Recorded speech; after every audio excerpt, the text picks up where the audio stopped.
It's time for this week's episode of Brandon Sports Talk, featuring in-depth interviews from those who are trending in the world of athletics. And now, here's the host of Brandon Sports Talk, Brandon Pate.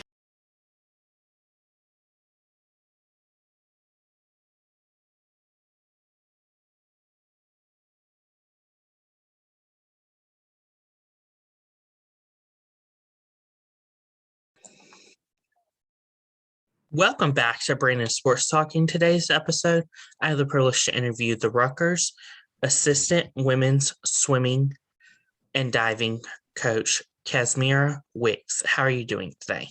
I am wonderful. How are you doing? I'm doing good. Can you talk about how you knew that you wanted to get started in college coaching? I actually didn't know that I wanted to get started in college coaching until I actually started college coaching. I had kind of found my way into coaching younger kids, summer league and club sports. And then once I started coaching at Swarthmore, my first college job, that's pretty much when I knew that I wanted to coach college athletes, having the opportunity to work with them, their maturity level, the one-on-one that you get to work with college athletes, really attracted me to the position. And I fell in love with it almost immediately and kind of knew from then on that this was the career path I wanted to be on. What was your college swimming career like at Rutgers? I thought it was fantastic. I had a blast. I loved so many different aspects of my career here that it was an overall great experience. I had the opportunity to be held accountable to a very high expectation. I was able to compete with men and women that were also achieving high goals, had high expectations, and having that level of competitiveness and excellence in my day-to-day life was something that I really thrived off of. And I think that I achieved way more than I would have if I had been in almost any other place. And the support, not only for our athletic performances, but also our academic performances, played a huge deal in my enjoyment of my time here at Rutgers as an athlete. What were some of your swimming accomplishments at Rutgers? Some of them, most notably, was that I was an All-American for both swimming and academically. I was a school record holder. When I left 8 records up on the board. Thankfully, they've all been broken. I was also a Henry Rutgers Scholar. I was also on the Dean's List. I was also a Big East champion, and I qualified for NC2As 3 out of my 4 years of eligibility here. Of course, what was that feeling like of obviously seeing the future Rutgers people break your records that you set? Honestly, it was awesome. I think anytime leaving a program, you want to leave the program better than how it was when you found it. And leaving the program and seeing women come in and break those records, it let me know that the program was going in the right direction. And they went on to do great things and make a bigger name for Rutgers on the swimming scene. So I loved it. I like to think I was part of that process of making the team better. So, of course, coming out of college, what was it like getting into college coaching, getting your first job as an associate head coach? So it was a little interesting. When I graduated from college, I did not know that I wanted to coach at all. I spent some time in the psychology field, working in a correction facility and in a resident treatment center. And I spent time, and I'll say I kind of wandered around for a little bit. So once I got my first college coaching job, it immediately brought me back to all my good memories that I had at Rutgers, swimming at Rutgers and swimming in college. So obviously the training aspect was wonderful, but I had so much to learn about behind the scenes aspects. Running a meet, getting things scheduled for travel, getting things ready for meets, lineups, all those kind of things, all the behind the scenes work that I feel like I had no idea that coaches did it was a lot to learn. But obviously I enjoyed it very much since it's kept me in the sport and this career path for as long as I've been here. What's it like, obviously, getting your role as the interim head coach, obviously with the Swarthmore? The interim head coach position was a very big learning experience.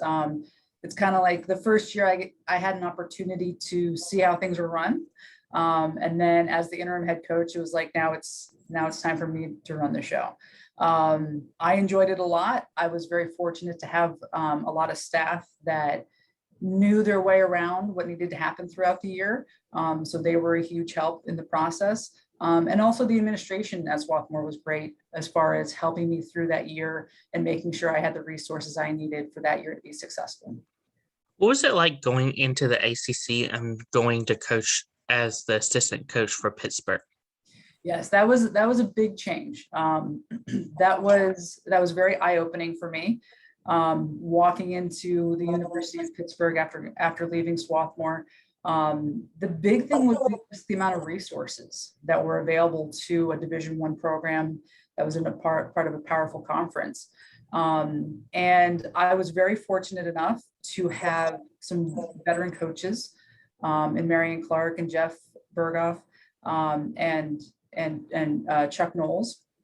And they were very helpful in teaching me the ways of the standards that I need to hold these athletes to, and showing me the resources that were available to these athletes. It also really gave me an opportunity to get my feet wet with real planning, season planning for a very specific group. It was the first time I got to work with the sprinters specifically. And it was a great learning opportunity. I had some fantastic women in that group that I was able to work with. I had some fantastic men. I was actually able to watch one of the male sprinters of our program get second at Olympic trials in Canada, which was a thrilling experience to watch. And it really, I think, started to set the groundwork for my coaching style with sprinters. What was it like going to Villanova to be an associate head coach? It was a great experience. I spent probably more time at Villanova than I have at any other institution.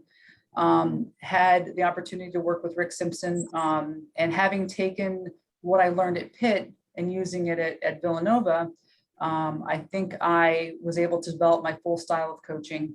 And obviously working very closely with Rick for 8 years, I was able to get that promotion into being an associate head coach with him. And it allowed me to do a lot of things the way that I wanted to do it. Working on whether it's my training program, recruiting, different directions that we wanted the program to go. It felt like much more like a partnership, and had much more say in the program as a whole, and how we were planning out our seasons and years to year. During your time at Villanova, what were some of your accomplishments with the team? Some of the big accomplishments I had, specifically with the sprint group, I had record holders. I think everybody in my group had a record on the board at some point during their career, for a couple of years there. We won Big East championships 7 out of the 7 years that we were there in the part of it, from 2014 all the way up until I departed this last year. We also had a number of runner-ups, very close to making the NC2As. We also had a couple women compete at Olympic trials, which was a big deal. And we also had international athletes who swam at World University Games, and competed for their home countries, but were part of our program at the time. What was it like, obviously, coaching in the ACC, the Big Ten, and now going back to the Big Ten to coach with Rutgers? So yeah, going from Villanova, which is in the Big East, and then moving on to Rutgers, which is in the Big Ten, it's a big difference. Obviously, the Big Ten being, I would say, arguably one of the strongest, if not the strongest, women's conference in swimming. It's been a big change. Obviously, the competitiveness is much higher than it was when I was at Villanova, but it's given us the opportunity to work with athletes that are much more at a slightly different level, looking at bigger dreams than just maybe conference or NC2As, but also looking at what they want to do from a world stage and internationally. What's the feeling like, obviously, when you got the chance to go back to your alma mater to finally coach at your alma mater? Oh, it was amazing. It was amazing. I mean, I had such a great time when I swam here. and having the opportunity to be back here, it's surreal. It kind of still feels surreal. Talking with the head coach, John McCall, about the opportunity of coming back was obviously very exciting. But once I was actually on deck with the stopwatch, it was kind of mind blowing to be looking at the same pool that I swam in, looking at the record board, seeing the names on the board, seeing the history that was here, and being able to be a part of it again. It's been surreal, and I am incredibly grateful for this opportunity to be here and coaching these amazing women. Of course, with the future Rutgers players, what is it like to obviously tell them your stories of obviously what you accomplished at Rutgers to now what you are accomplishing now, coaching them? It's a lot of fun. I feel like it resonates a little bit more because I can actually point to places where my name's up on the wall and say, like, I know what it's like to go to NC2As. I know what it's like to be Rookie of the Year and all those things. I feel like it resonates a little bit more because the setting is the same. I can talk to them about being here, being there, taking classes in this building, and having that similarity. I think it speaks a bit louder because they know that I'm telling them the story of what could potentially be their story and potentially be what they get to say once they leave. Can you talk about, of course, the culture of the Rutgers swimming program and what that's like? I think we're in a really great position right now. I think we have focused a lot on our culture in the last year. And we've been focusing a lot on making sure that we have a close bond and making sure that bond is moving us in the direction that we want to go.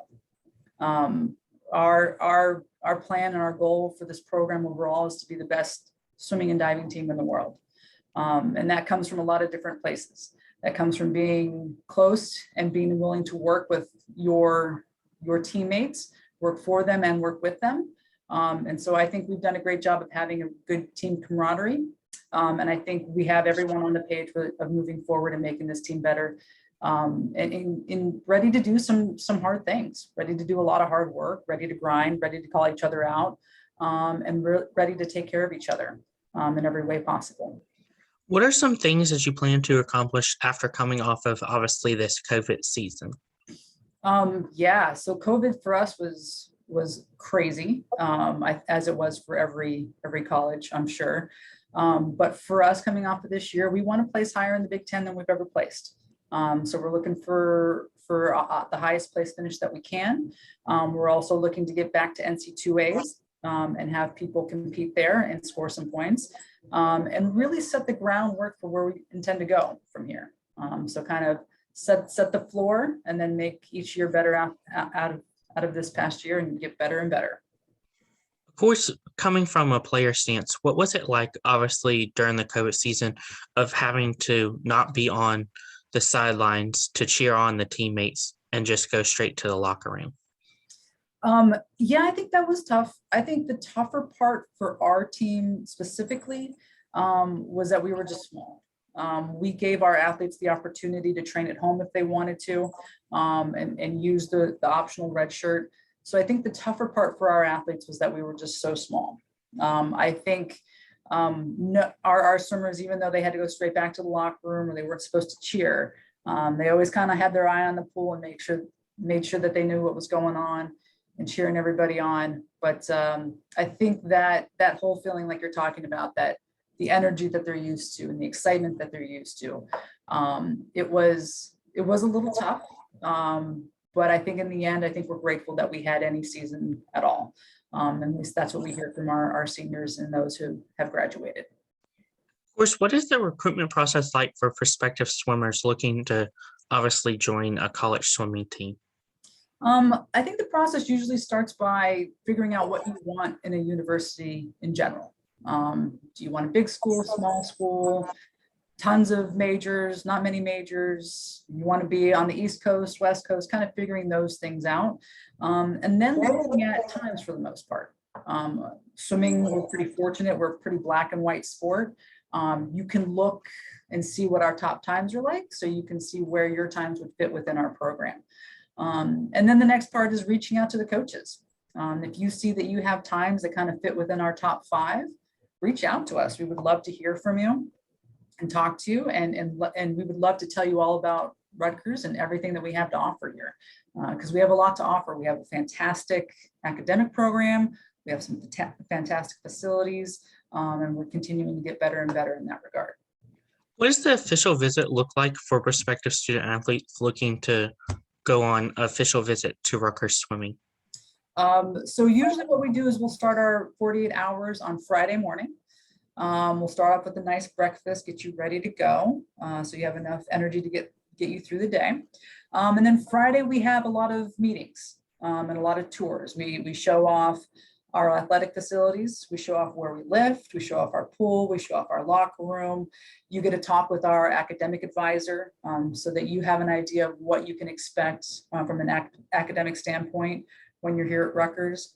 You get to see our athletic training rooms. You get to see where our basketball team plays. We show you all of our athletic stuff, which takes a little while because we have quite a bit of new buildings to show off. And then Friday night, depending on what we have going on, usually you get to spend some time with the team. Saturday, after our morning practice, we like to take everybody up into New York,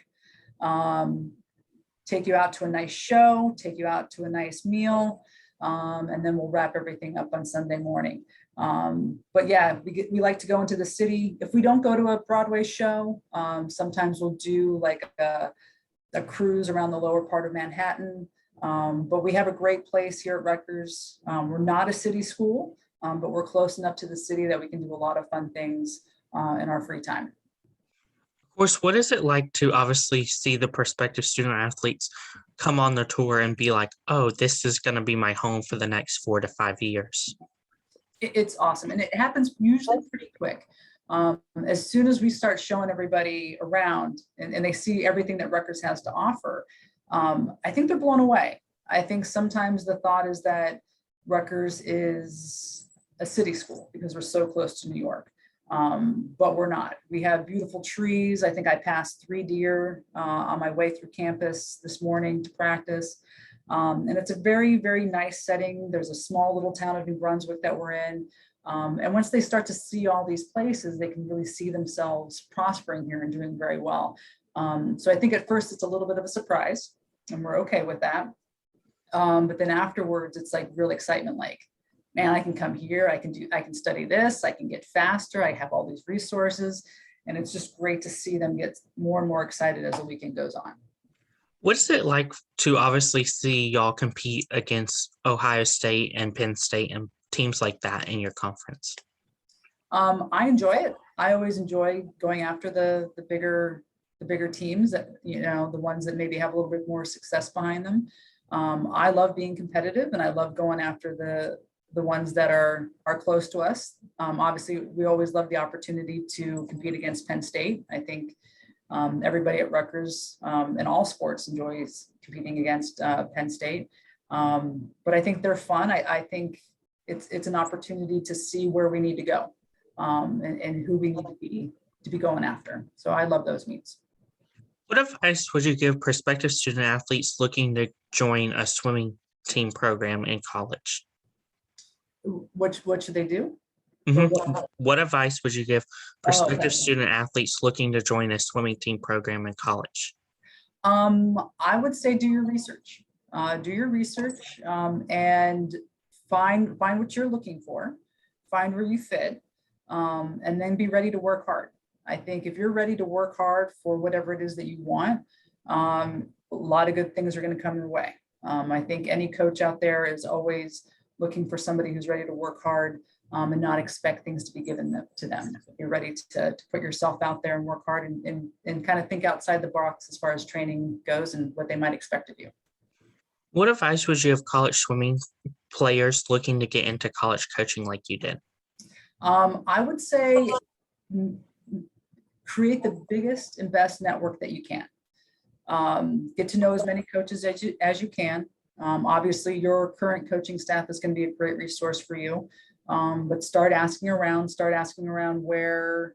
which programs may be looking for a new assistant, which programs might be looking for a grad assistant, but get to know as many coaches as you can. Obviously, as a coach, we're aware of the players on other teams. So even though we may know you, you may not know us, feel free to come and talk to coaches and let us put a name to the face. And the more you can do that and the more your name is known, there's going to be a lot more opportunities out there for you. What advice would you give assistant college coaches looking to climb the ladder to obviously be a head coach or associate head coach for a program? I'd say if you're looking to be an associate head coach, you need to put in a lot of work. Obviously, you need to work very closely with your head coach and try to make that as much of a partnership as you can. And usually over time that will develop into associate head coach. For those looking to become a head coach, I think you got to find the program that is going to highlight your skills the best. So I think obviously in the first head coaching job, you need to find something that's going to either highlight how well you can recruit, how well you can coach, or how well you can develop. And that's going to set you up for maybe a head coaching position that you'd be interested in further on down the line. That's great advice. Where can my listeners find you at on social media, along with the swimming program at on social media? So our team social media is RU Swim on Instagram, and my Instagram account is Casmera_RU_swim. Thank you again, Coach Casmera, for your interview, and best of luck in your future as the Rutgers associate head coach. Thank you so much. I appreciate this very much, Brandon. I enjoyed my time with you. You can find Brandon Sports Talk on Facebook at Brandon Sports Talk, Instagram at Brandon Sports Talk, Twitter at Talk_Brandon, and you can find me on YouTube at Brandon Sports Talk. Don't forget to like, comment, and subscribe.